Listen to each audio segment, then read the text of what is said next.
मित्रों, आज हमें भारत देश के हृदय कहे जाने वाले मध्य प्रदेश राज्य के जो नीमच जिला है उसके एक छोटी सी तहसील है रामपुरा, और रामपुरा का एक गांव जो कि संतरे के बगीचों के नाम से जाना जाता है, प्रसिद्ध है हीरापुरा।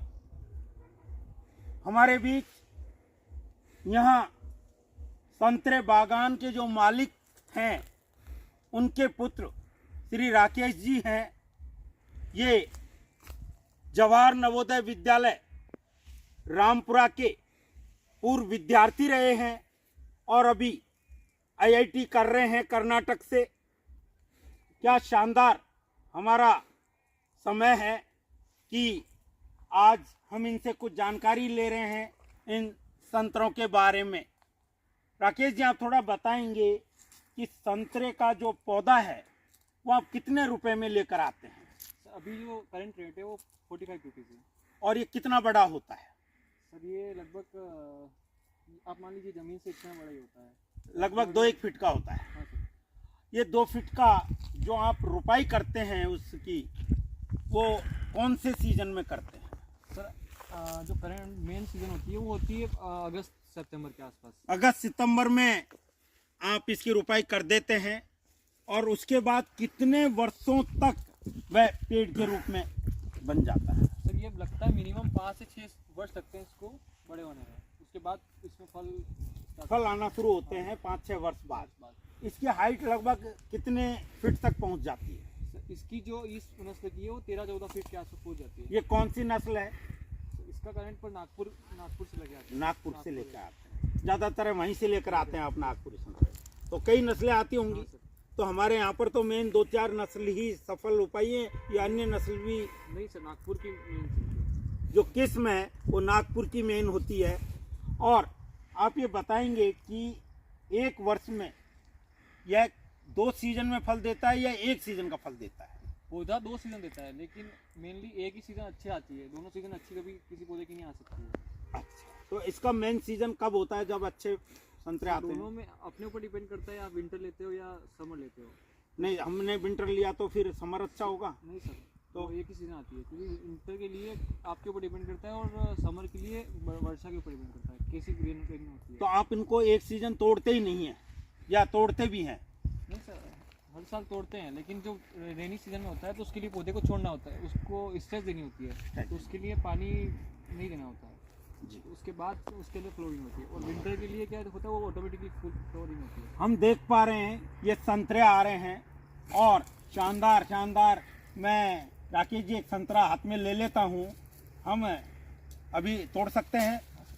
अब ये जो संतरा है उस हिसाब से हम देखें तो पूरे पेड़ में एक वर्ष में कितने संतरे लगभग आ जाते हैं? तो 7 से 8 साल के पौधे के अंदर कम से कम 1 कुंटल हो जाता है, मिनिमम आप 1 क्विंटल हो जाता है। हाँ सर।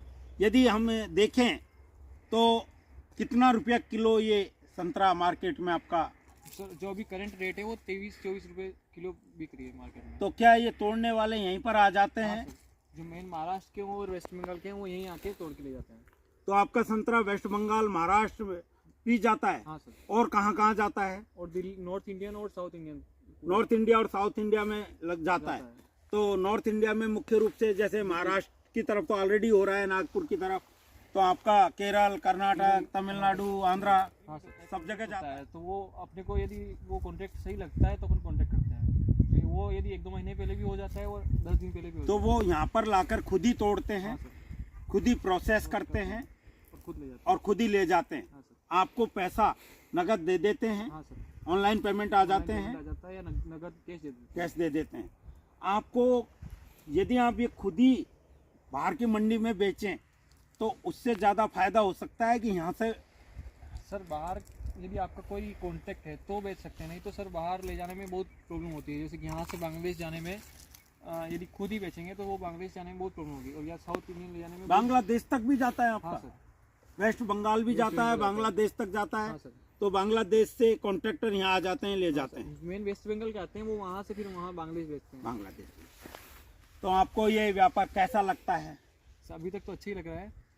जैसे कि आप आईआईटी करने के बाद ट्रिपल आईटी कर रहे हैं जैसा अभी बताया, तो उसको करने के बाद आप इस और भी कदम उठाएंगे? हाँ सर, अभी जैसे हमने ड्रिप इरीगेशन कर रखा है अभी दूसरे बगीचे में, उसमें ड्रिप इरीगेशन चल रहा है, लेकिन बहुत सारे जैसे कि ग्रीन हाउस, पॉली हाउस वगैरह होते हैं, उसका भी यूज फ्यूचर में करेंगे सर। तो आप नई तकनीकी को अपनाएंगे? हाँ सर। क्या सरकार की तरफ से आपको इस और कोई मदद मिलती है?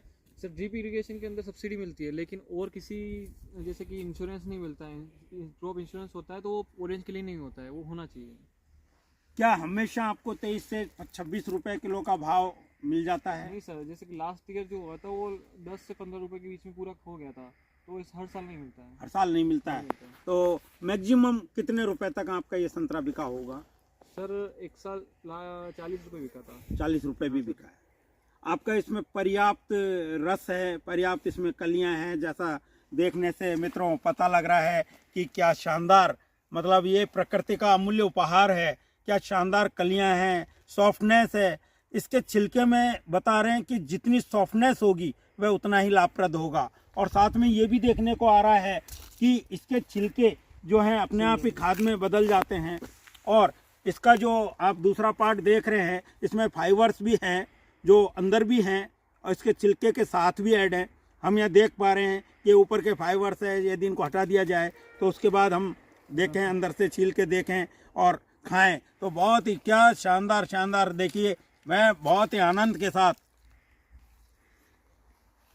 हाँ मज़ा आ गया, क्या स्वाद है, बहुत ही शानदार।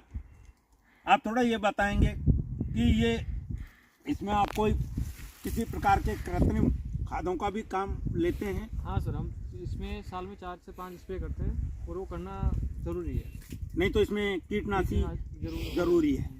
तो आप इनकी जड़ों में डालते हैं या इनकी पत्तियों पर और इन पर डालते हैं? सर दोनों में करते हैं, हम जड़ में भी यूज़ करते हैं और ऊपर भी स्प्रे करते हैं। तो स्प्रे के बिना ये पकने का काम तो ऑटोमेटिक ही होता है सर, लेकिन ड्रॉपिंग होती है और बहुत सारे जैसे कि एक फ्रूट भी होती है, वो फिर डंग मारती है। सार संभाल बहुत इसकी समय समय पर जरूरी है।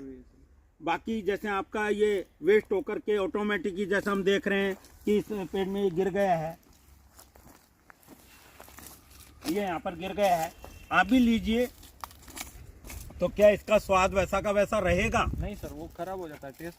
यदि वो खराब होता है पहले पौधे पे खराब होता है, उसके बाद वो ड्रॉप होता है, तो पहले ही पौधे पे खराब हो जाता है। अच्छा, पौधे पे खराब होके ही ड्रॉप होता है। सर। इसका मतलब है कि ये कोई काम का नहीं है, लेकिन ये ऑटोमेटिक बाद में खाद बन जाता है, कंपोज हो जाता है, डिकम्पोज हो जाता है। तो आपके पास लगभग अभी कितने बीघा में ये पौधे हैं? सर 10 बीघा में अभी। 10 बीघा में। और लगभग कितने पौधे होंगे? सर 900 के आसपास। 900 के आसपास हैं। बहुत ही अच्छा। तो आपको इसमें बहुत खुशी मिलती है। आने वाले समय में आपके पिताजी के अलावा और कोई इसमें कार्य में लगे हुए हैं? सर हमारे परिवार के सभी यही सदस्य इसी कार्य में हैं। तो आप पढ़ लिख करके और तकनीकी दे करके यदि इसका जूस यहीं तैयार किया जाए और पैक किया जाए, पैकेटों में पैक करके, जैसे रेलवे जंक्शनों पे और फॉरेन में इसकी बहुत डिमांड होती है, तो क्या आप इस बारे में भी कुछ सोच रहे हैं? हाँ सर, वो हमें प्लान है, फ्यूचर में उसको करेंगे सर। करेंगे? यही पैक करके। आपने इस संदर्भ में कभी अपने डिस्ट्रिक्ट कलेक्टर से या कृषि अधिकारियों से बात की है? नहीं सर, वो उसके लिए अभी बात नहीं हुई। बात नहीं हुई है, लेकिन क्या आपको कभी कभी आकर के कोई थोड़ा तो गाइड करता ही होगा, आप ऐसा कर सकते हैं? सर एग्रीकल्चर जो कंपनीज होती है वो आती है कभी कभी। आती हैं? हाँ सर। तो वो आपको क्रपको वगैरह ये सब आते हैं, फर्टिलाइजर्स के भी आते हैं, वो बताते हैं। हम देख रहे हैं मित्रों, क्या शानदार। आज हमारे साथ हमारे मित्र श्री विकास जी हैं, जो कि यहाँ हमारे वीडियोग्राफी का भी काम देख रहे हैं। बड़ा ही रोचक समय है कि मैं अपने एक मित्र से मिलने के लिए जवाहर नवोदय विद्यालय रामपुरा आया था, मिस्टर श्री भूमेश जी जाट से, और पाया कि यहाँ आसपास में संतरे के बागान हैं। क्यों नहीं आपको सत्यनिष्ठ जानकारी से अवगत कराएं, और इसी उद्देश्य से आज हम संतरे के बागानों के बीच में लेकर के आए हैं। शानदार, ये वो प्राकृतिक संतरे हैं जिनको खाने से हमें कैल्शियम और साथ ही साथ अदर विटामिन भी मिलते हैं। इस दस्त में या हमारे पेट की सफाई में फाइबर्स का भी प्रयोग हो जाता है। दांतों में जो रोग हैं उनसे भी मुक्ति मिलती है। चीज चलती है उसमें भी यह बहुत ही रामबाण है। और साथ में जो घिसावट है या दांतों के जो स्कर्वी, खून आना इत्यादि रोगों में भी इसका जूस बहुत ही लाभप्रद होता है। तो मित्रों, मैं तो आपसे भी कहूँगा कि समय रहते आप इसके उपयोग को समझिए और इसको ज़्यादा से ज़्यादा प्रयोग में लीजिए। आपने जो राकेश जी जानकारी दी उसके लिए हम आपके आभारी हैं। बहुत बहुत धन्यवाद। हाँ सर, धन्यवाद सर। धन्यवाद सर।